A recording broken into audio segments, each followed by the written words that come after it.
এইটো হৈছে আমাৰ চুনু। তাই মনে মনে কৰি মোৰ লিপষ্টিকটো লগাই পিনে এয়া অৱস্থা কৰিছে। এতিয়া মই তাইক কি কৰোঁ? কি কৰোঁ মই? হা? মই কি কৰোঁ এইটোক? এয়া লিপষ্টিকৰ মোৰ এই অৱস্থা। হা? তুমি কিয় এনেকৈ কৰি লগাইছা? এনেকৈ কিয় লগাইছা তুমি? হা? কিয় লগাইছা? হা?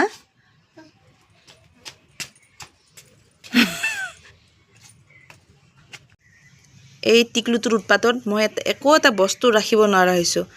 মনে মনে কৰি মোৰ লিপষ্টিক নহয়, মোৰ সেন্দুৰটো লিপষ্টিক বুলি ভাবি পিনে গোটেই ওঠত লগাইছে।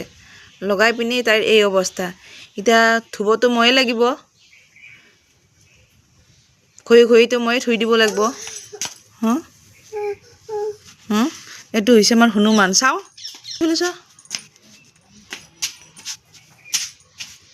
চাওঁ চাওঁ।